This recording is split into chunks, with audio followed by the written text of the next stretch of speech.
Hello, everyone. So welcome to another session, workshop. We are going to continue. So last time we finished, we tried to finish A/B test, our series on A/B test. And then we started our time series workshops a couple of weeks ago. So we had two of them so far. This is going to be the third. We are going to continue.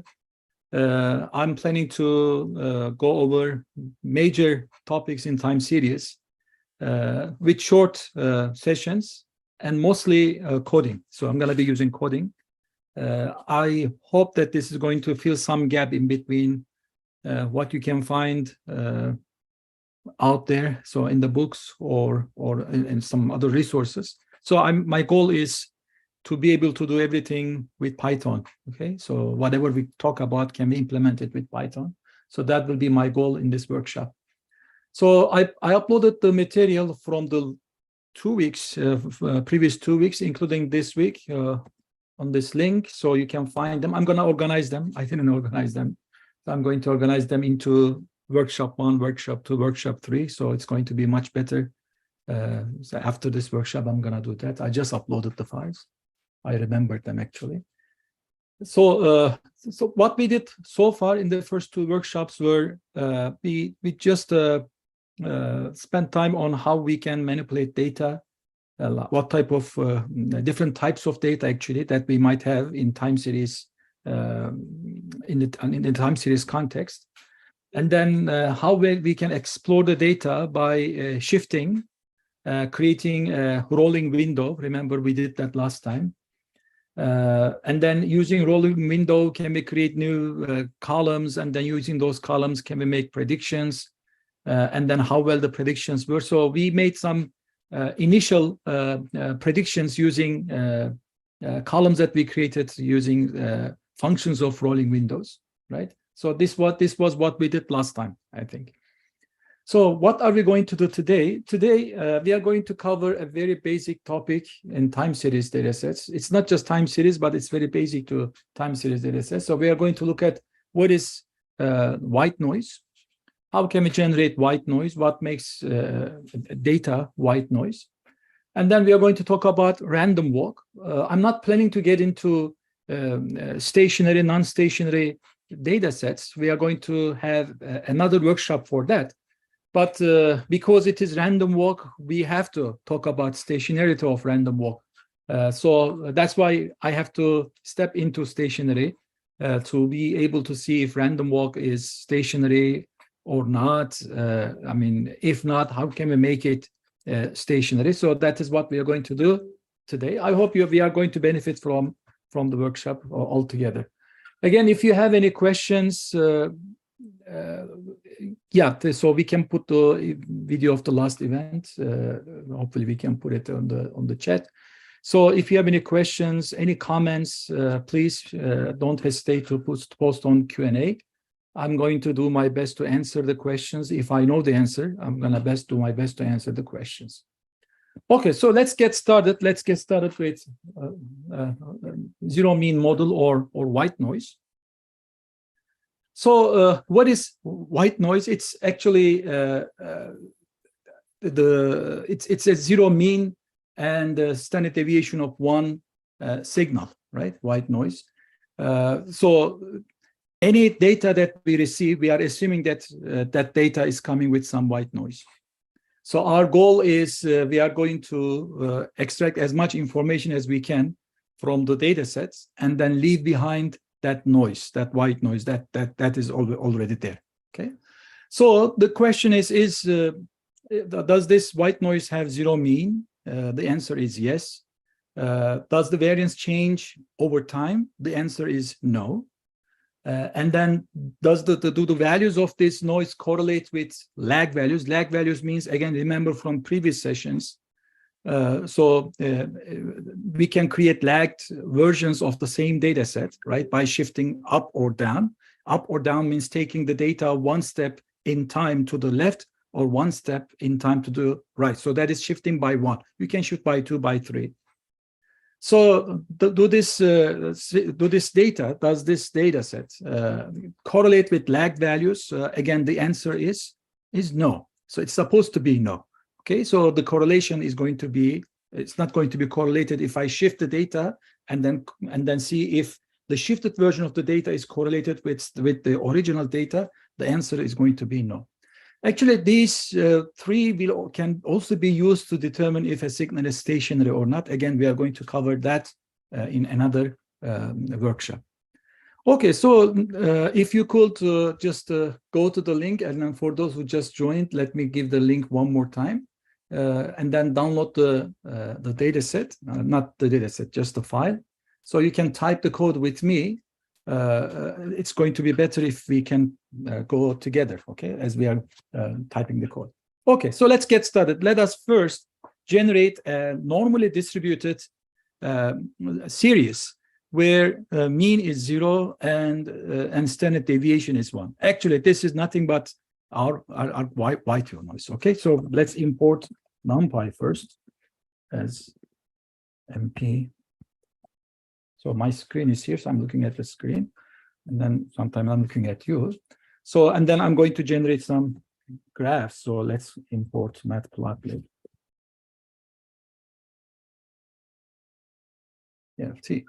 And then I'd also use pandas. Okay, so let's take this from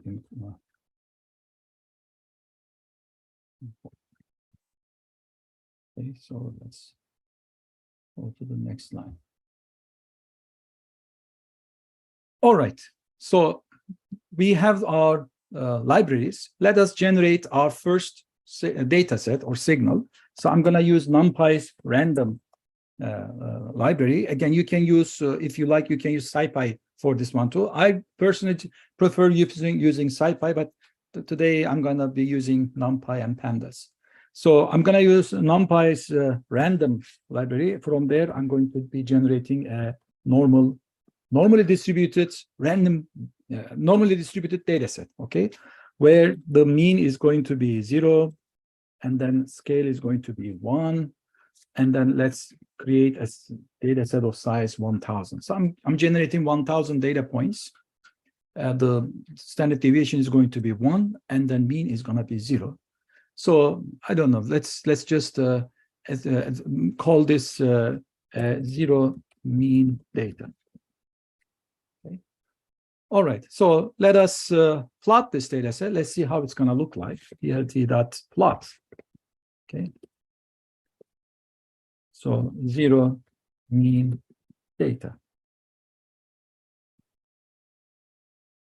Okay. So as you see, the data, I mean, visually, you can see this visually. If you look at the ups and downs in the data sets, visually we can see that the data set has 0 mean. So there are ups and downs, but in general, data set is extending along the x-axis at 0, right? And then there is variation in the data set, but as we move forward in the x-axis, which x-axis is here representing time, right? So data set is not showing any different variance. If I focus on different time intervals, I don't see a different variance. And visually, it's not easy to see that. So I don't know if it has any correlations with its shifted version. So if I shift this data set towards right or left, am I going to have some correlation between that shifted version and this one? So that's, I'm not sure about that. So by just looking at this, I'm not going to be able to say that. So maybe we can do this ourselves later, which we're going to see. Okay. Must the mean be 0 for stationarity, or is it okay if the mean is constant throughout the series, no trend? Yes. For stationarity, the mean can be, as long as it is constant, it is okay. So it doesn't have to be 0. But for white noise, the mean is going to be 0. So if you like, we can also put the name for the x-axis just to label x-axis. Let's call this time index. Okay. Again, last time, if you remember, we also spent some time on using time as the index for data sets. Again, if you remember. Okay, if you apply it Bollinger Bands, what percent of will they be exceeded? Hi, this I'm kind of outside, and if this were I can access. Yeah, you can access later. No heteroskedasticity, Michael. Yes. So no heteroskedasticity means the variance is going to be the same along the time as you move in the time. And if you applied Bollinger Bands, what percent of the time? Michael, let's not get into it now. Okay. And then, yeah, so I'm just checking the questions. What is the best method to forecast a time series without obvious seasonality nor strong trend? So, SA, if you like, let's keep these questions for our upcoming sessions for now. Okay, so let's go from the very basics for now, and then I'm going to try my best to answer these questions as we move forward. Okay. Thank you for the question, by the way, and maybe I can also these questions aside so that I'm not going to forget answering it next time. Yeah, thank you. I appreciate the questions, but let's not get into it for now. And there was one more question here. Michael is asking. Yeah, each question is precious. Thank you. All right. Let's continue. Let us turn this into a data frame, okay? This series into a data frame. What I'm gonna do is I'm gonna use Pandas data frame. And what was this? Zero mean data.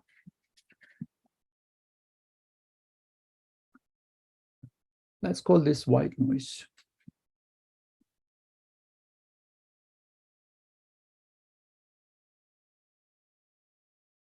Then see if we can get a description of this.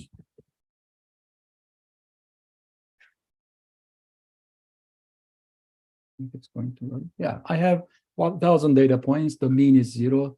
The standard deviation is 1. I just wanted to check, okay? So you can create the histogram. The histogram is going to be a normally distributed, is going to show a normally distributed random variable, right? So let's use histogram. Right? It's a normally distributed random variable centered at 0. So this is showing the frequency of data points for these different values. This is showing how data points are changing by time. Okay, so this is the data as the time is moving, as we move forward in time, how data is changing. This is the frequency of data points for different values. Okay, these are two different things. Sometimes I see that so we can get confused. Okay, so let us continue. Let me also get rid of this so that we can have more area. Next, I'm going to, so we checked the mean. The mean is 0. We check the variance. Variance is constant. Let's also see if we can plot the autocorrelation of this signal. Okay, so from I'm going to use autocorrelation plot. Maybe yeah, from pandas.plotting. Let's use this way. I'm going to be importing autocorrelation plot. Autocorrelation plots. And then we are going to spend some time on autocorrelation plot. Okay, don't worry. We are going to do this actually manually, right? And in two different ways so that we understand what is going on. So autocorrelation plot and then white noise. I think it was capital W. Yeah. Let's see what we're going to see here. Let's see if we're going to see white noise is not. Oh, there is an underscore here. Okay, so we just created the autocorrelation plot. Again, we are going to do this in a minute manually, but let's try to understand what is going on here. So we have this x-axis. This time it says lag, okay? And then this is the autocorrelation value. So what happens is we take our original data set, which is this white noise, which you see the histogram of that on the screen, and as well as how this data set is changing in time. So this is our original data. What we do is we shift this data by 1, then by 2, then by 3, then by 4. So these lags are representing how much we are shifting the original data. If lag is 1, that means we are lagging the data by 1. And then we stop there. So the original data, and then the data which is shifted by 1, and then we just multiply the corresponding data points. Okay, imagine that there is 1,000 data points here. The exact copy of this data set, 1,000 data points here, and then I move this data set, the copied one up. Okay, so then at the very beginning I have a 0. Okay, and then the rest I have 999 of the data points left, and then I multiply whatever is left.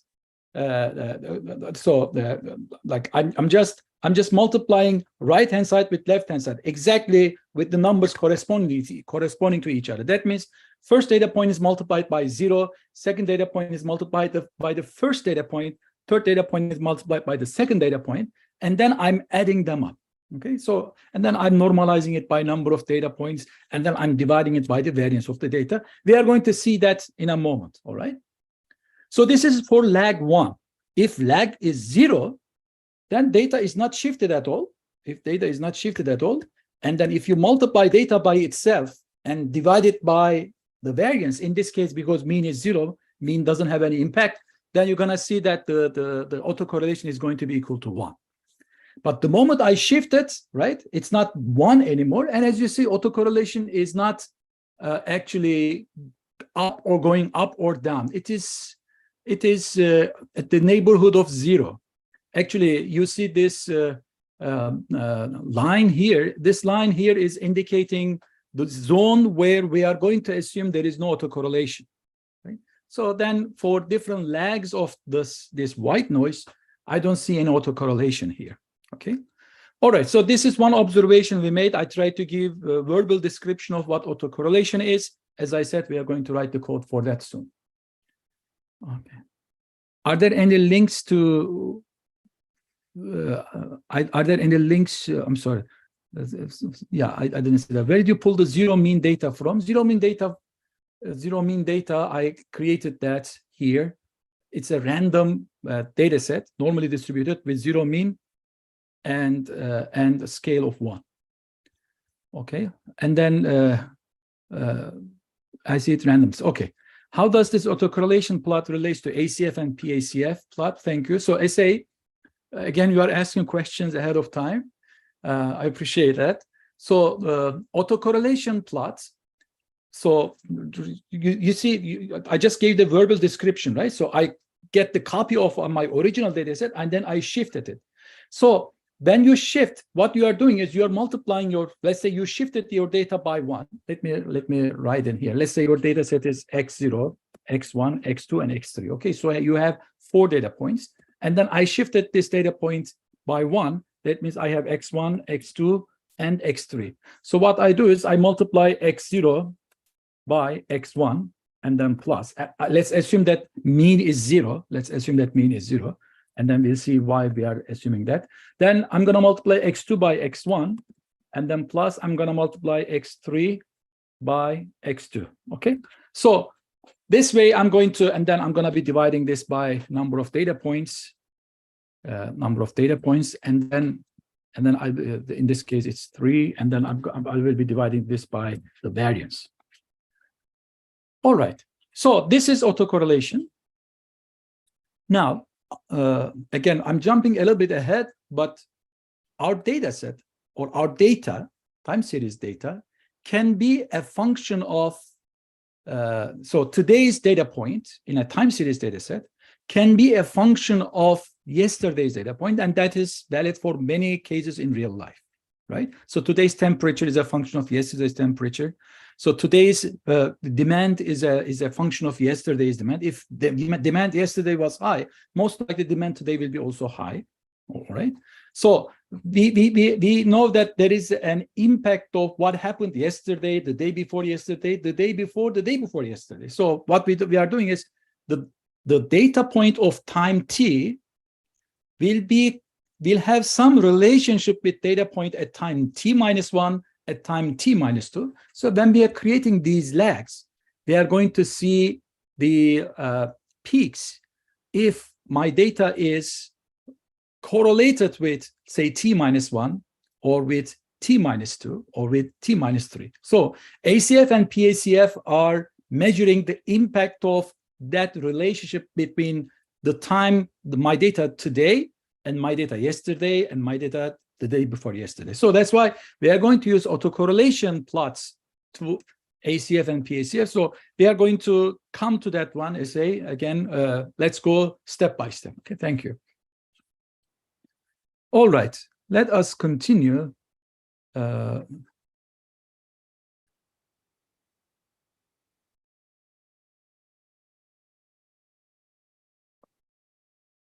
Okay, so does the whiteness imply the Markov property, or does it imply zero dependent? Oh, you guys are so okay. So let's Michael, I understand the questions. Let us not get into that for now. Okay, so all we are saying is the white noise is some signal, some data set, which is not correlated with its. So if you pick data point in a white noise at time t, it is not a function of a data point that you pick from the same data set for time t-1. So that's what we wanted to show in here.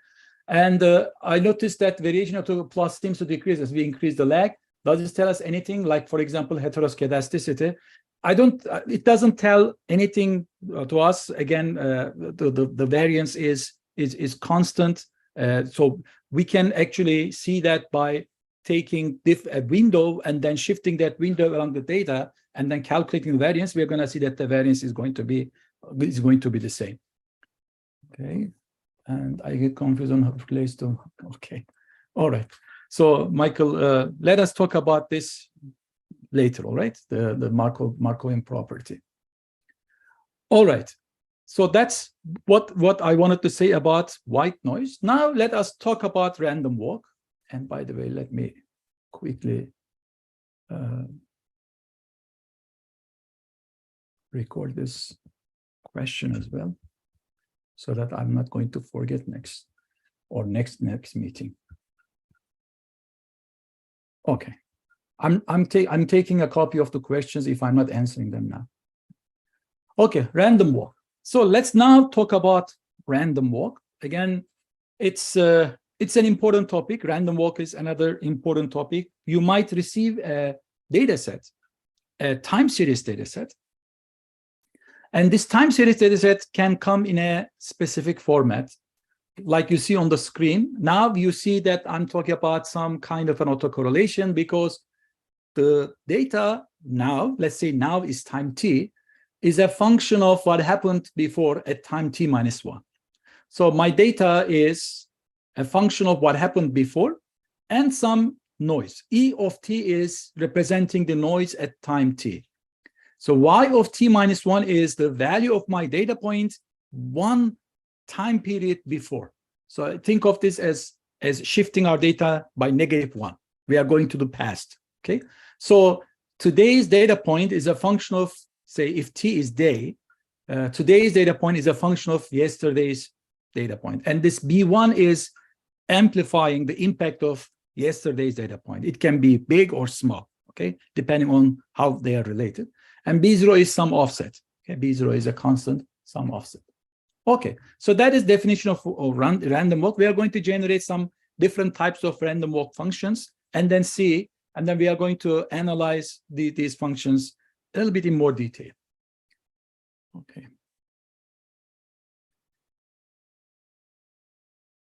No, A/B testing workshop was a totally different thing, Maurice.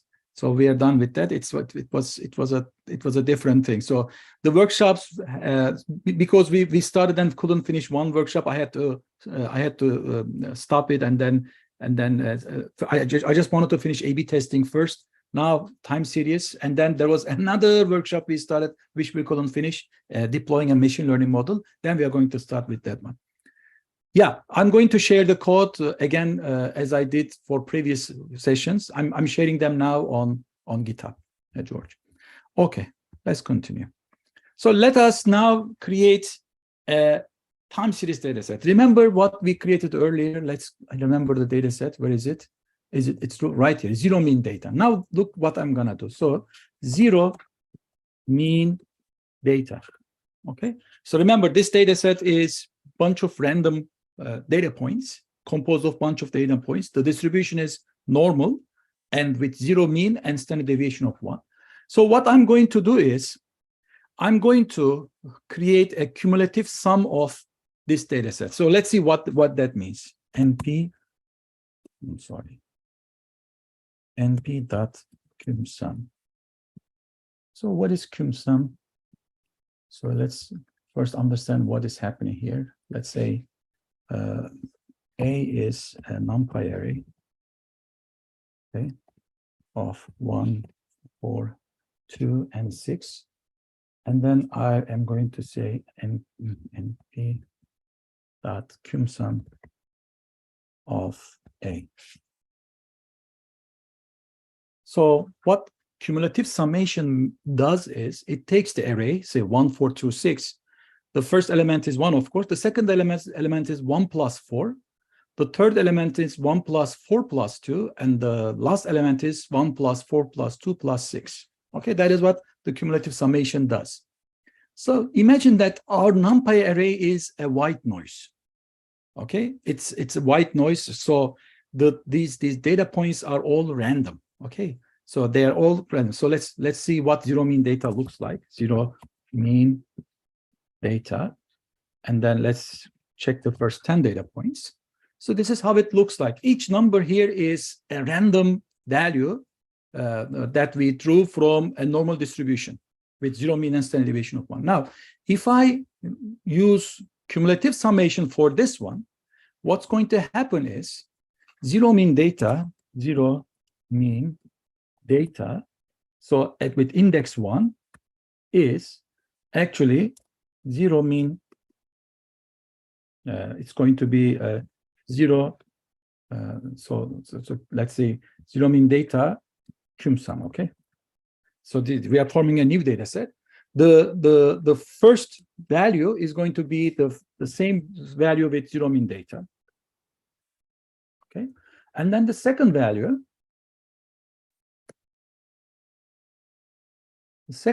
I'm using the index 1. It's going to be the first one plus first one, which is zero mean data, the original data set. I'm picking the first data point, which is negative 037, plus the second one, okay? So this way, I'm actually at each step, I'm using what I have from the previous step, plus I'm adding some, some random number again. So it's almost like this is what I have from the previous step, and this is what I have at the time, okay, which is a random number. All right, so I'm generating actually a random walk in here. So let's see how zero mean walk for the first 10 looks like when I use cumulative summation. Just to visualize what's happening here, I'm just going to use the first 10.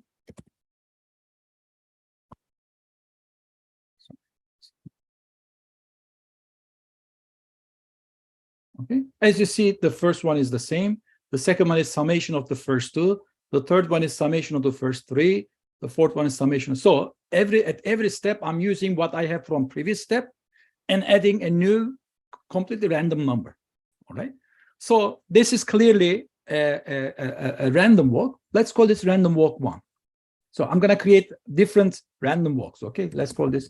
So random walk means at each step, when I take my step for the next data point or next time point, right? What I'm doing is I'm using what I have already, and then I'm taking a random direction. Okay, that is random walk. I'm taking a random direction. It can be up or down. In addition to what I have from the past, I'm taking a random walk towards up or down towards the future. That is random walk. So let's call this random walk 1. Okay, and then let us create this first, and then let us plot this and then see how it looks like. Okay, so I'm going to use PLT again. Plot random walk 1. Let's see how it looks like. Okay, so as you see, now it's different than what we saw earlier, right? So remember the original data set. Let's see, the mean is constant, and the variance, the data varying up or down, right? So if you fix a window and then move that window along the data set, inside that window, the variance is going to be the same. But here, clearly there is some, it looks like there is an upward trend in here, right? So the mean is not the same. The mean is not the same, that's for sure. And I don't know if variance is the same. I think variance is not the same too, right? So I changed this. So this is not white noise anymore. Okay, this is not white noise anymore. Okay, let's see questions. Yeah, Maurice, our friends are going to post the link for the time series. I think it is available at YouTube channel of Magnimind. I myself didn't see it, but it should be there. Okay. Yeah, and then please add recommended books and articles. Yeah, Chetan, I know, I remember that I promised that. Yeah, I'm also taking note on that.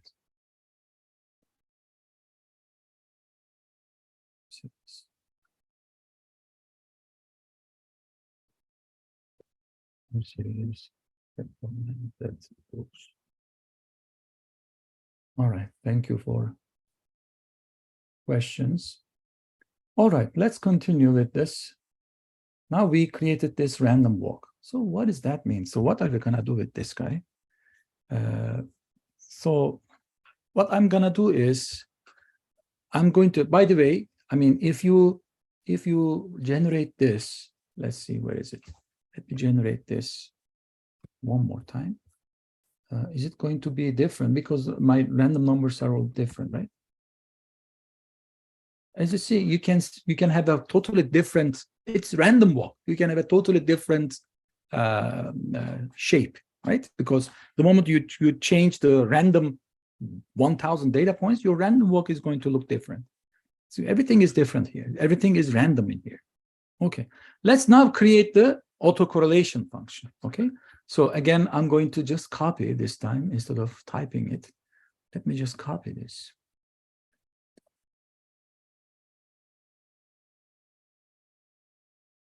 And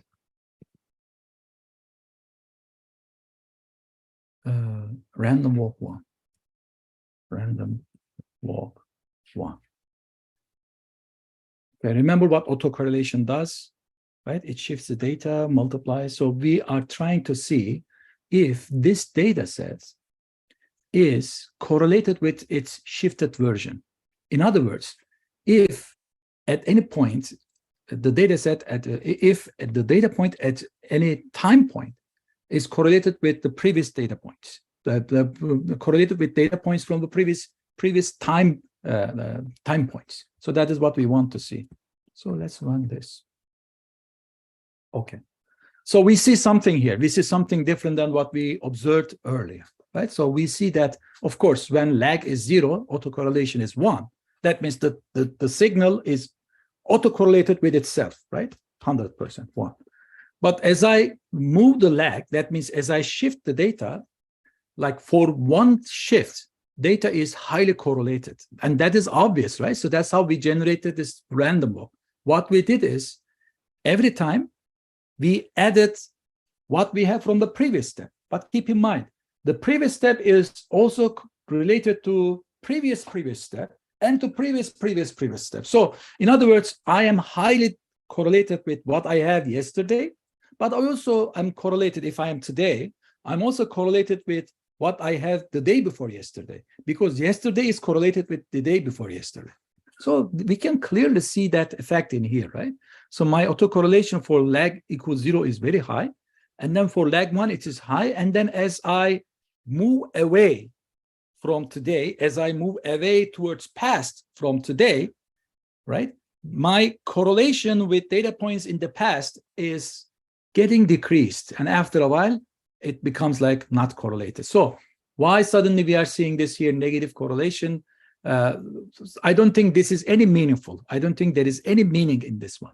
Okay, the meaning is right there. We have this really high correlation. Right? Okay, so that is one observation, again, that we are making. And then this is how we created the data set. And clearly, data set is, I mean, our data points are correlated with data points from previous time periods. Okay, let me see if there are any comments or questions.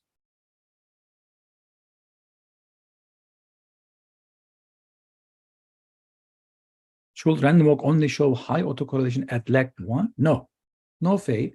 Actually, as you see, it is showing high correlation almost up to, I don't know, I would say it is almost like 0.5 up to 40 or 45, right?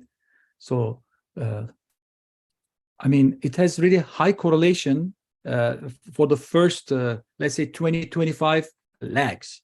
And that makes sense because I'm always adding with today's data point is a function of yesterday, and yesterday is a function of the day before yesterday. So today has to be correlated with what I have the day before yesterday. But by time, that correlation is losing its impact. And we can see this as we move away from today. So here we are today at lag 0. As we move away, we are actually checking the correlation between today and the past. Okay. All right. Now, what I'm going to do is I'm going to create another random set, and then we'll do another random walk. Okay, this is going to be a different random walk, but still it's a random walk. So let's do it. Let's do it. Okay, this time what I'm going to do is I'm going to generate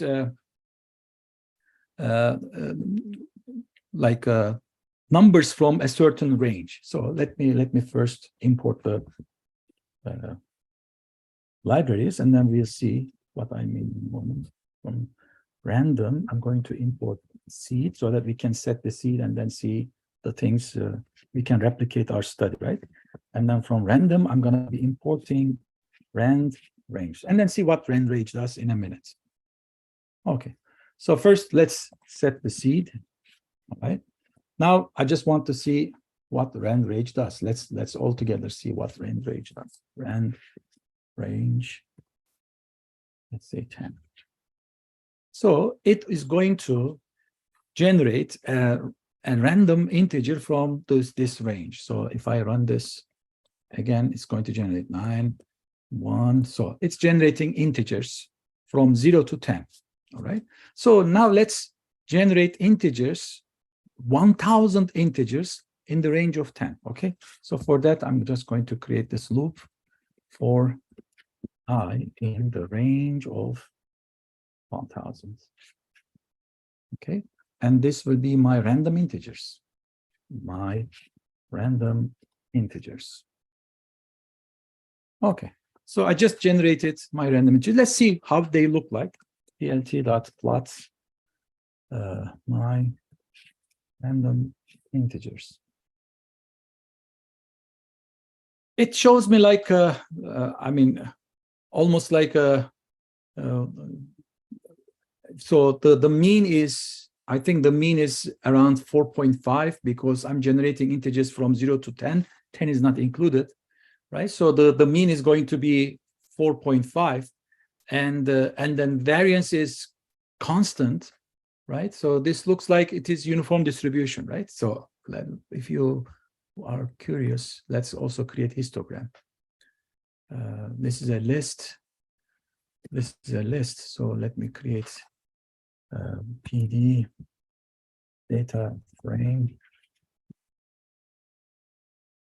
This dot hist, and then see how it looks like. Yeah, it's uniform distributed, right? Uniform distributed means all the integers from 0 to 9 have almost equal frequency in my 1,000 data points. All right. So now I'm going to use these random numbers. Again, these are all random numbers coming from, this time from a different distribution. It's not normal distribution. It is a uniform distribution. All right.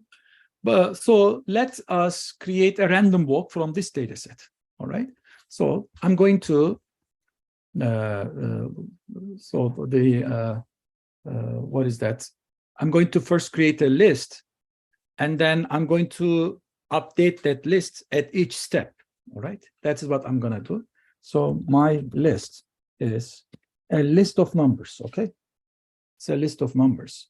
And then what I'm going to do is I'm going to append my list, okay, with -1 if random is less than 0.5 and else 1.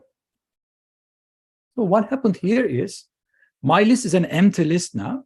I'm going to append this list by -1 if this random, which we imported earlier, is generating, sorry, did I already import random? Random. So I need to import from random. So let us import from random library, import random. So it's going to generate a random number, a floating random number between 0 and 1. Again, uniformly distributed.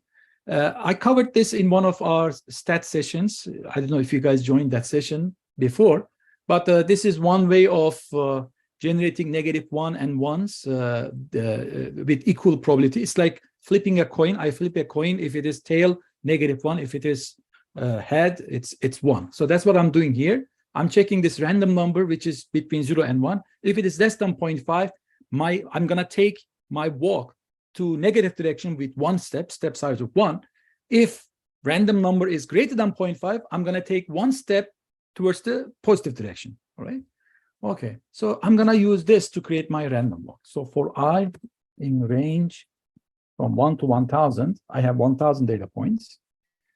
So my movement is going to be the following. I'm just going to copy this. Okay, my movement is going to be -1 if random number is less than 0.5, otherwise 1. And then I'm going to append my list. Okay, with that.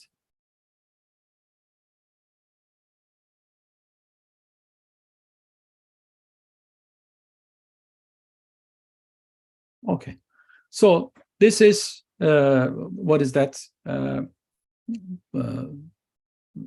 Another random walk. So let's see how it looks like.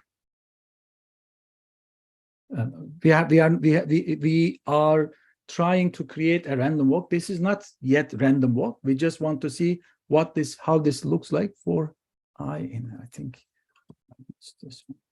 Okay. So let's see what we did. Okay, let's see what we did. Let me first turn this into a data frame and then describe and then see what is the mean of this, what is the variance of this. So I'm going to turn this my list. You remember, my list is just random numbers, -1s and 1s. Okay, it's just always -1s and 1s.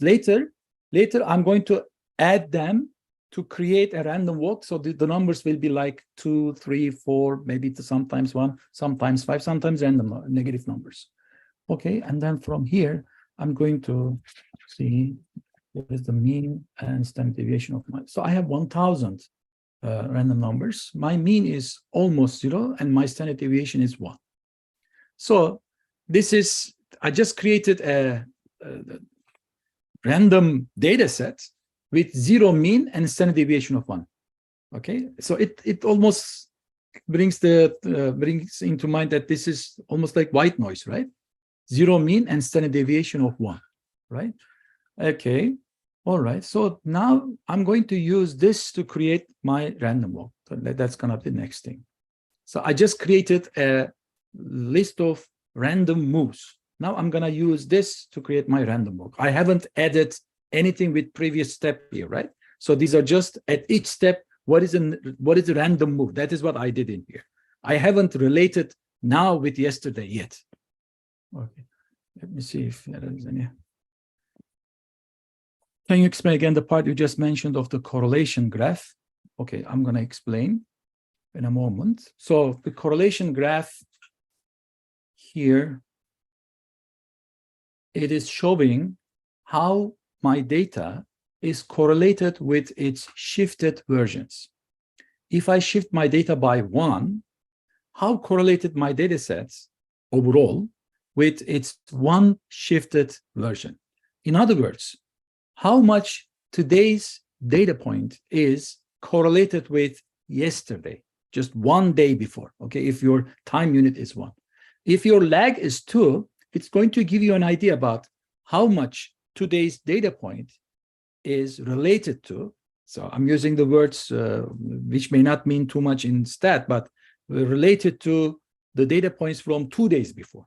Okay, so by shifting my data by 1, by 2, by 3, I'm just trying to see how much today's data point is related to past. Okay, and then this past is represented by the lags. All right, so that is autocorrelation. So the lag above 100 drop the correlation. It means that the data has less correlated to the data between today and the time 100 above. Yes, that is correct.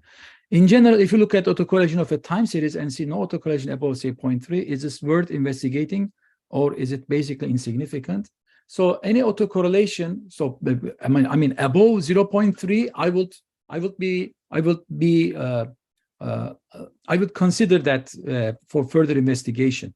So anything above or below this cutoff point, I mean, I would say that there is some autocorrelation. Anything above, again, but you need to know about your data set a little bit. So here, for example, right here, I see that there is some negative autocorrelation. Okay, so the data point at time 0 looks like negatively correlated with data point of 800 steps before. It doesn't mean anything in this case. I know the data set. It doesn't mean anything to me. I know that, right? But it looks like there is some negative correlation, and that correlation is not so high. So I wouldn't bother investigating this any further because I know about the data set. But definitely this part is telling me a story because I know how the data was generated.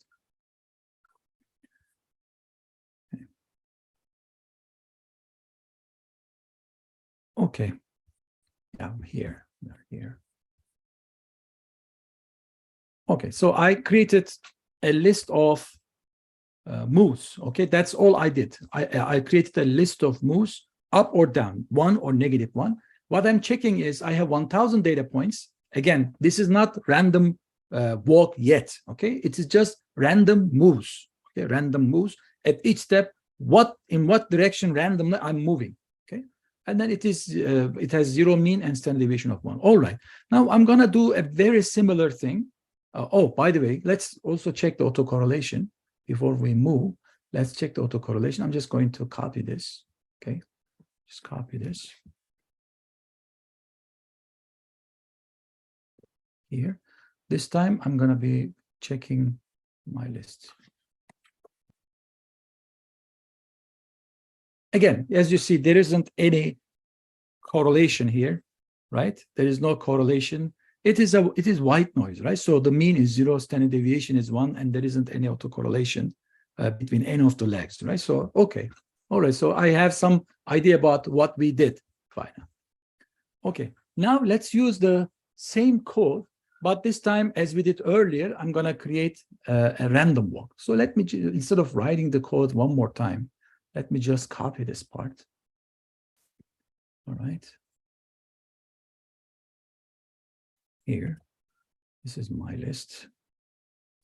And this time, what I'm gonna do is, I'm going to take the movement, okay? Let's say some value is current value, okay, is what I'm going to do is my list. So let's call this random walk now, because I'm going to be generating random walk 2.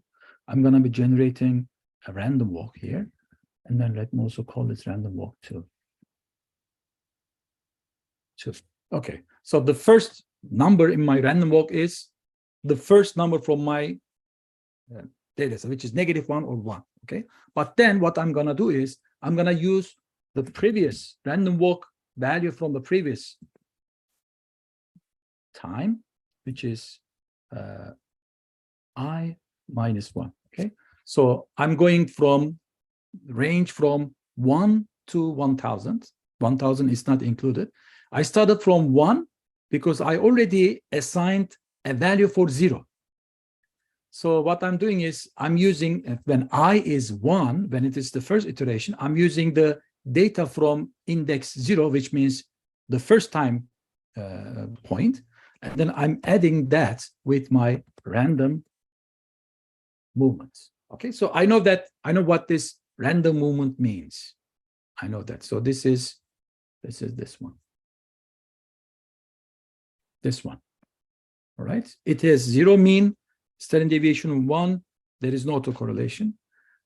And I know what this is. B1 is 1. 1 times yt of -1, which is here. Where is it? Right here. It is like, you can consider this as like 1 times. Okay. All right. And then I don't have any constant term in here. Okay.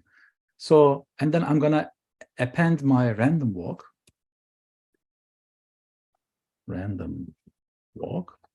with this value, which is current value. So this is current value is, so current value is data at time t. Okay. All right. Let's run this. All right. Let us plot this figure, plt.plots, and see how it looks like. Random walk 2. It looks like almost what we saw earlier, but of course the values are a lot more different, because earlier at each step I was adding a random number coming from a uniformly distributed random variable with 0. I'm sorry, coming from a normally distributed random variable with 0 mean and standard deviation of 1, and it was between 0 and 1, right? Here it is. I mean, it was mostly between -1 and 1, right? But here, what I'm seeing is at each step I'm adding a random value of 1 or -1, 1 or -1. So that's why the values are a little bit higher than what we saw earlier. Here, the values, which way? This one. Yeah. Okay.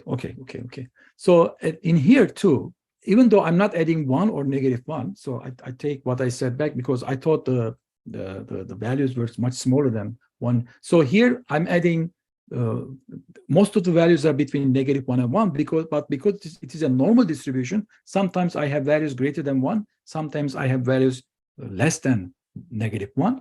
And then sometimes I have values which are very close to 0. Mostly, actually, close to 0. I was expecting to see a lot lower values here. So let me just run this one more time and then see if. Okay, here.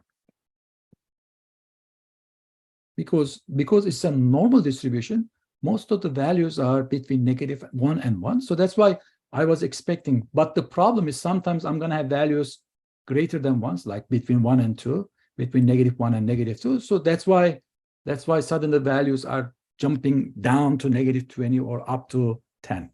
Okay, so let me run this one more time.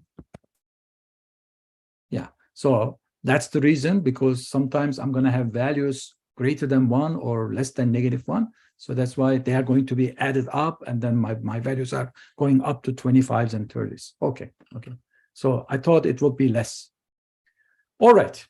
So this is another random walk. At each step, I'm adding -1 or 1. If you just run this again, the random walk is going to change. Totally random. Everything is at each step. I'm taking totally random steps. So that's why the figure is going to change. If you run it one more time, you're going to see, we might see a totally different. But what you see here is the mean is not the same, right? The mean is not remaining the same. And I mean, variance also looks like, to me, variance looks like remaining the same to me, but mean is not the same. Okay, visually, I'm just saying this visually. Okay, now let's actually create the autocorrelation for this one. Again, let me use this.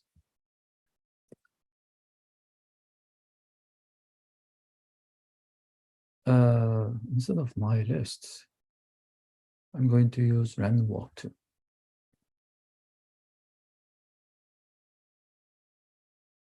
Walk 2. Okay. Now, I have a very different figure here. Okay, I have a very different figure here. So what I see is my random walk is correlated up to a certain value. Let's say it's highly correlated up to a certain number of data points, similar. And then I have this negative sign after, after a certain point in time, I begin to see a high negative correlation. So does this mean anything? Okay, does this mean anything? In other words, I mean, my data point now, is it correlated with what was happening 400 or 500 time units before?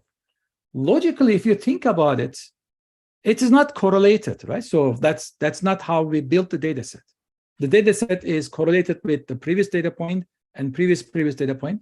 But the way we generate the data, somehow, it's showing some negative correlation with today's data point, like time 0, and then time negative 400, 500. So this doesn't mean that, I mean, we have a correlation between today and then 400 time units before, the data from 400 time units before, but somehow they are observing this negative autocorrelation value here. Again, this autocorrelation, we know how we generated data, does not mean that our data is negatively correlated with what we had 400 or 500 data points before, right? So, I mean, you can search for this. Definitely, you can search for this. I mean, there isn't very clear explanation on why we are observing. I deliberately took this example here just to see that you might observe this kind of an autocorrelation curve. Again, without knowing anything about the data set, we might jump into the conclusion that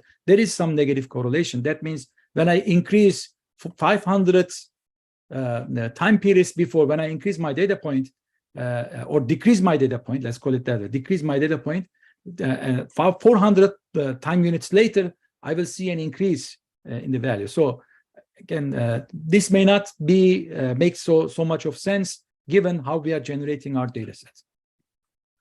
Okay. I'm just checking if there are any comments. If you have any comments, please. Mean reversion might be one reason, Michael. That is correct. Or is it one of many possible randomly generated shapes that could form?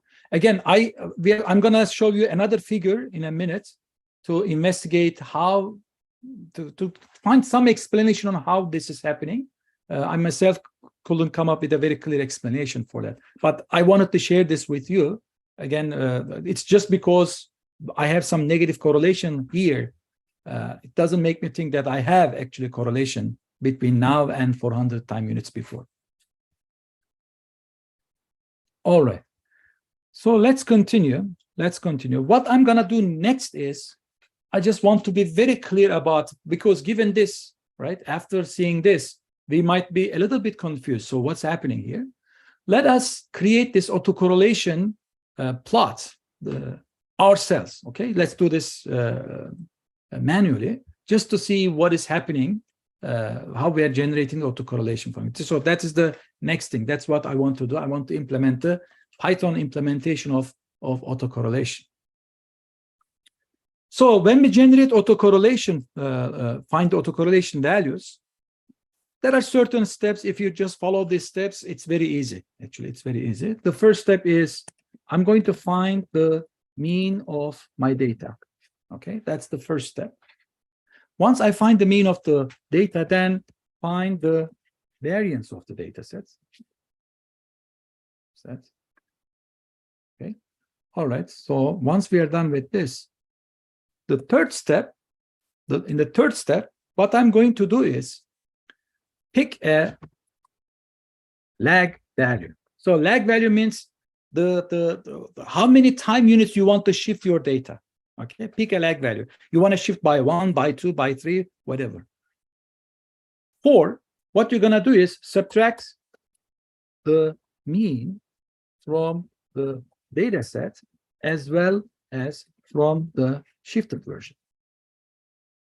Okay, so what we are doing is we are actually centering the data set, right? By subtracting mean from data set, we are centering the data set. It is now, we shift the data set towards the center of the, if you think of this coordinate system, we are shifting data to the origin. Okay. Fifth, multiply the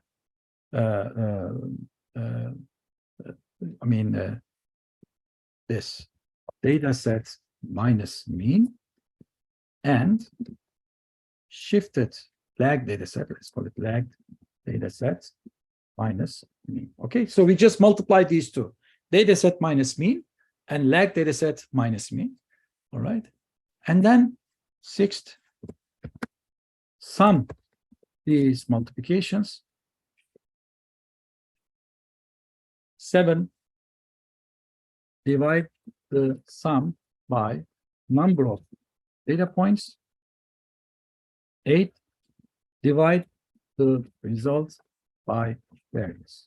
So this is what we do when we are calculating autocorrelation. I'm going to give you a very simple example, so that will also help you to visualize what's happening. Let's say we have 5 data points. Okay, x1, x2, x3, x4, and x5. All right. So that means, I have 5 data points. N is 5. Right. I have 5 data points. Let's say I chose the lag equals 2. Sometimes we use lag, sometimes we use the variable k. Okay, so both are meaning the same thing. We are shifting our data points by 2. Then x lag will be the following. Okay, x lag will be the following: x1, x2, x3. Or I'm going to call this the data set from the beginning until n minus k. Okay, so let me just this. Okay, this is x lag. All right. Next, what I'm going to do is I'm going to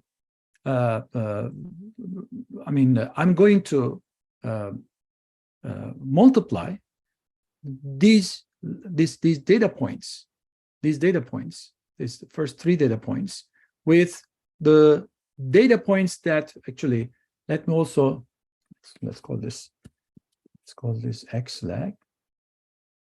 Let me also write from the ith data point to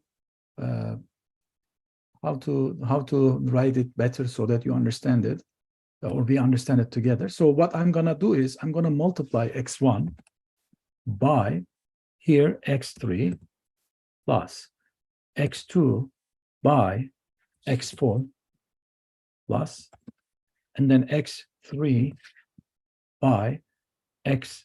Okay, so this is what I'm going to do.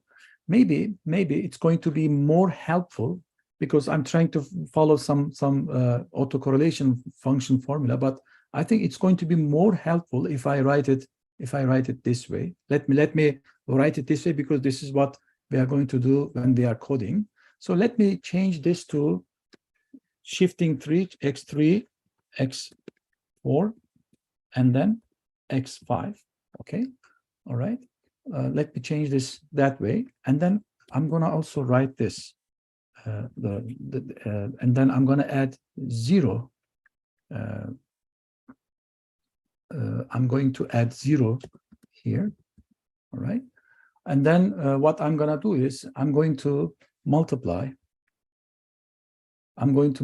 this guy, this 0, by x5, which is 0 times x4, and then I'm going to multiply x1 by x3, x2 by x4, and x3 by x5. I shifted my data sets, and then I multiplied the corresponding data points. That's what I did.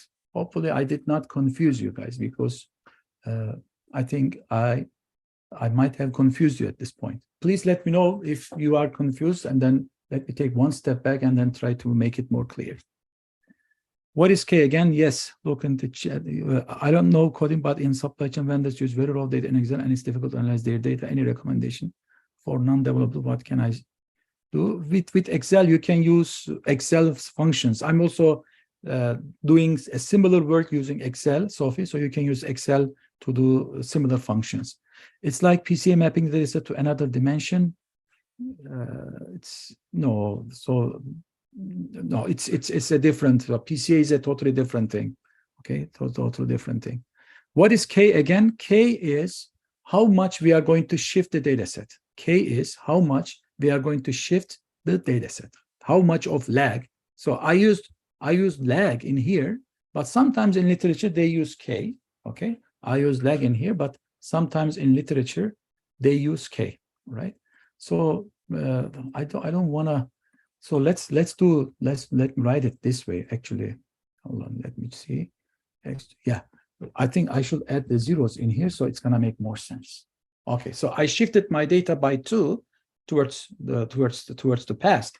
Now I'm gonna multiply x3 by x1, x4 by x2, x5 by x3, 0 by x4, and 0 by x5. So now I have this one. Okay, let me write it that way, so it's gonna be more understandable for all of us. 0, so x4 times 0 plus x5 times 0. We are going to write the code in a minute. I think it's going to be much better for us to understand. But I think this is more clearer, so much clearer. So I should have added zeros at the end rather than the beginning.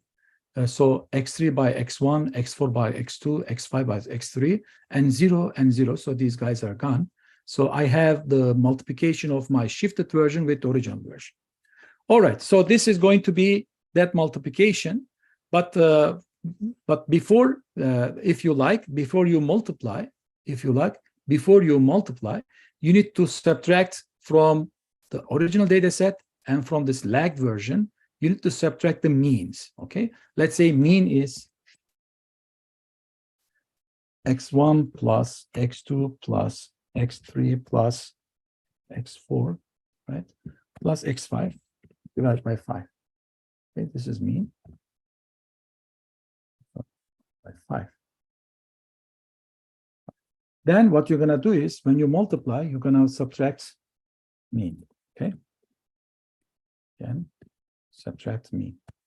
You are centering your data points and then multiplying. So you'll do the same thing for the rest. Okay. So this is going to be the summation, sum of centered data points. Sum of products of centered data points. Okay, let's call it that way. Okay. So once we find this, what we're going to do is I'm going to divide this by number of data points. Okay. And then I'm going to take this, to normalize it. I'm going to divide this by the variance of my data set. So what is variance? Variance is let's call it variance of X. Okay, X. Okay, let's write the code. I think it's going to be much clearer. Try to explain it without coding, but I think coding is going to be much clearer. Okay, so first of all, let us bring our random walk. So where is random walk? It's right here. Yeah, random walk 2. So let's work on random walk 2. And then let's do this step by step. So random walk 2. Okay. So I'm going to take the length of my random walk. And then I'm going to assign this to lags.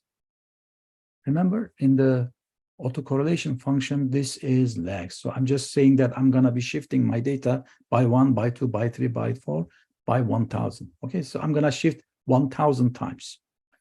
Okay, then I'm going to just generate an array of my autocorrelation values. Okay, let's say at the beginning, they are all 0. So how many? Number of lags. So I'm just creating a list of 1,000 zeros. Okay, so these are going to be holding my autocorrelation values. Okay. Next, I'm going to calculate the mean. So how can I calculate the mean? I'm going to sum my random walk 2, and then I'm going to divide it by the length of random walk 2. Okay, so this is going to be my mean. So let's call this mean. Okay, let me run this. All right, I got the mean. Next, I'm going to calculate the variance. Let's calculate the variance again. manually. So I like doing things manually so that we understand what is going on. So what I'm going to do is let us, so we are going to sum up. I'm going to subtract mean from each data point and take the square of that, right? And then I'm going to sum that up divided by n. That is the definition of variance. So that's what I'm going to do. I'm going to put into a loop. So inside this, let me put this inside a parenthesis here.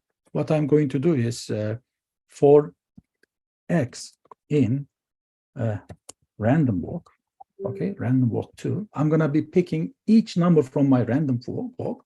And then for that x that I pick from my random walk 2, I'm going to subtract mean from this guy, subtract mean, and then take the square. Okay, so we got this one, right? This one. I'm creating a list of all my data points in my random walk 2 list. Okay, I pick each number from my random walk 2 list, subtract the mean from that number, and take the square of that. Okay, so this is a list of squared of all my data points after I subtract mean from them. And then I'm going to what I'm going to do is I'm going to sum them up. Okay, I'm going to sum them up. Once I sum them up, I'm going to divide this by the length of random walk 2. So this is simply the definition of variance, right? So I just calculated variance. Okay, very good. So I got my mean and variance. Next, what I'm going to do is I'm going to normalize my data. So I'm right here. So I'm going to subtract the mean from my data sets. So I'm going to normalize my data set. So what I'm going to do is my normalized data sets is I'm going to again do the same thing. Each number in my random walk data set that I generated earlier. Okay, for each data set I have in my random walk data set, I'm going to subtract mean from that. Okay, so this way I just normalize my data set. Okay, perfect. Let me run this one. Random walk. Perfect. So I have the normalized data set now. Now it is time for me to actually multiply my original data set with its shifted versions. Okay, so I'm going to be shifting this normalized data set. Okay, I'm going to be shifting this normalized data set so that my shifted version will also be normalized. Okay, how can I do that? So I will be finding autocorrelation values for 1,000 lags, okay, for 1 in the range of 0. So what is lags? Lags is actually the length of my data points, which is 1,000. So 0 to 1,000, 1,000 is not included. Okay, this is my for loop. Okay, I'm going to be iterating this method. Okay, so let's call this I, not Y. Okay, now what I'm going to do is first I'm going to say that the first time, for the first iteration, the autocorrelation is 1. I know that, so there is no need to calculate it. The first autocorrelation, the first lag, when lag is 0, it is 1. Correlation is 1. So then, if I is greater than 0, that means now I'm shifting my data, the first shift and second shift and third shift. I'm going to calculate the multiplication of my original data sets with the shifted one. So I'm going to be doing this one. I'm going to be doing this multiplication here, this multiplication. X1, where is it? X1 times X3, X2 times X4, X3 times X5. That's what I'm going to do now. So for this one, I'm going to take my normalized data, okay? And then I'm going to pick all data points in my original data set. I'm going to pick all data points from the lag till the end, okay? From the lag till the end. So let's do it. I till the end. Okay, I got that part. And then I'm gonna multiply this. Okay, now this is the shifted version. This time, what I'm gonna do is I'll be multiplying this with everything up to the lag point. Okay, so I shifted my data set. What I'm doing is I am multiplying my data set from the lag point till the end with everything from the reverse side, from the end of my data point till the shifting point. Okay, so that way I am excluding this part and this part. So the majority is here multiplied. I'm excluding the tail from the shifted one and the tail from the other tail from the not shifted one. And then I'm multiplying it. Okay, so when I'm doing this, I'm going to be multiplying element-wise. Let me make this J. Okay, all right. Element-wise multiplication. And of course, J in the range of my length of my data set. 2, okay, minus 1. Okay, let me see. I have done, okay. Almost okay, let me just stop here and then see if we are all okay with what we just wrote in here. Okay, almost there, almost done. Okay, almost done. I know this is a little bit confusing. I know might be a little bit confusing, but let's try to understand what is happening here. So let me, this is n data set. This is my original data set, n data set. Okay, this is my original data set. Let's say x0, x1, x2, x3, x4, x5, right? Let's say in this case, lag is 1, okay? So what I do here is, here, well, I am selecting all data points from the first leg till the end. In other words, I'm selecting x1, x2, x3, x4, and x5. Okay, that's what I'm doing here. What I'm doing here, so let me copy and write it here, this one. Okay. Here. What I'm doing here is another interesting thing. What I'm doing here is I am from the reverse side. Okay, I'm selecting everything up to the lag point. In other words, I am selecting this x1, x2, x3, x4, and x5. x5. So no, x0 excluding x5. Yeah. Okay.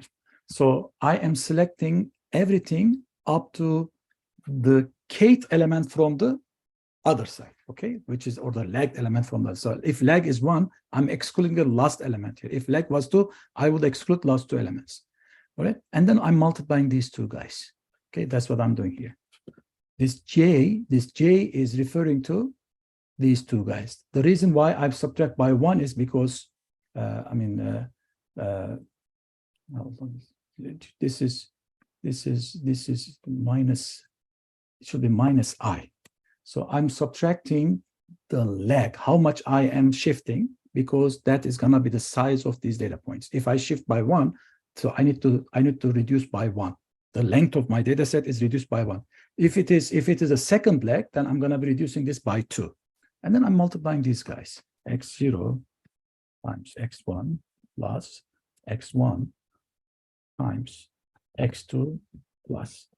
That is what I did right here. This is the explanation of what I tried to do here. So let us generate a temporary data set. Temp is 0 variable, and let me assign this to temp. Okay. I hope this is clear. All right. Okay.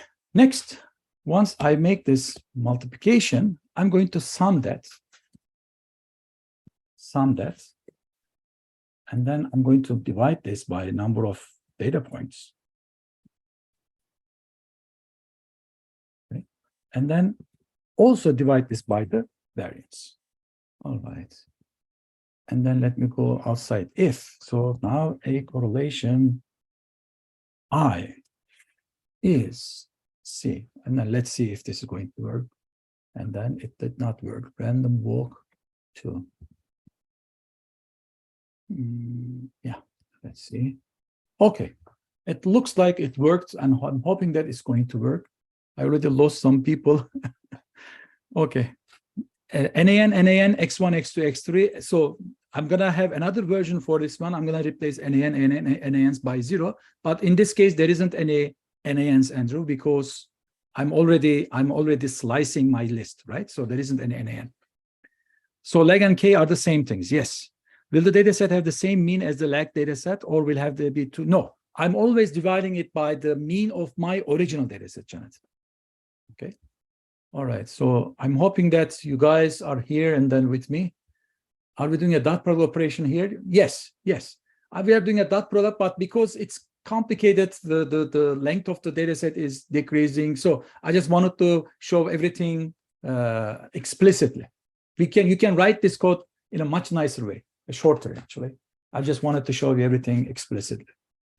Okay, now I'm just curious if this is going to give me the same plot that we had earlier. I'm just praying that it is, but let's see. So plt dot plot a correlation. Hoping that it is the same thing. Yeah, it is the same thing, right? From 1 to, I think it's the same thing. Yeah, from 1 to, so we just created the correlation curve. That was my goal, all right? What is the benefit of this? I think understanding what is going on, at least for once, is going to help us, right? To understand what is going to come after this one. All right, so let me see. Actually, I have another version of this. I mean, we can create the same thing by shifting the columns. I have another version, but let me not take your time for that. I'm going to share that code with you, okay? I'm gonna share that code with you, but I think there is no need for that. I think we have some idea. We got the idea what is happening here. I hope that this is going to be helpful for us to understand what's going on here. Okay.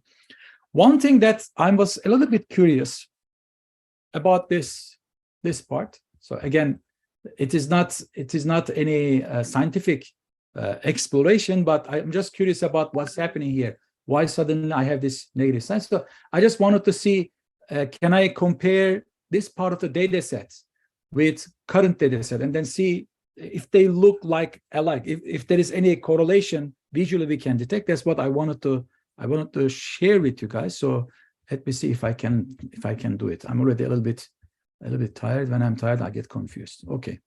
So what I'm going to do is I'm going to create 2 lists. Okay, one is 1000 zeros, and the other one is the same, of course, 1000 zeros.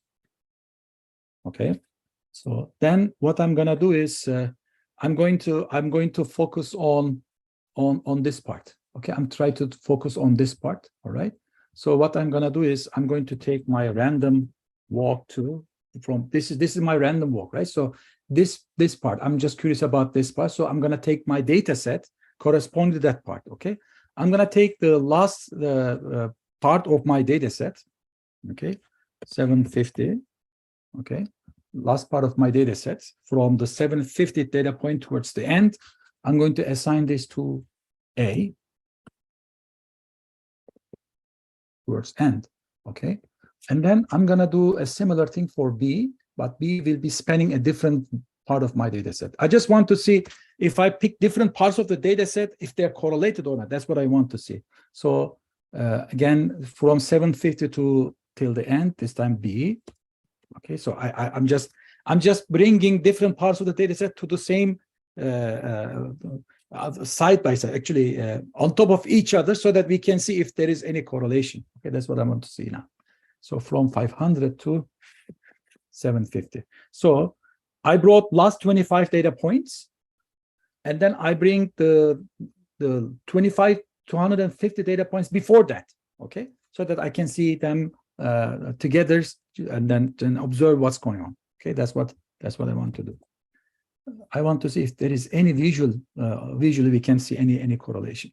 So let me put these two together as a data frame. Okay, I'm gonna put these two as a data frame.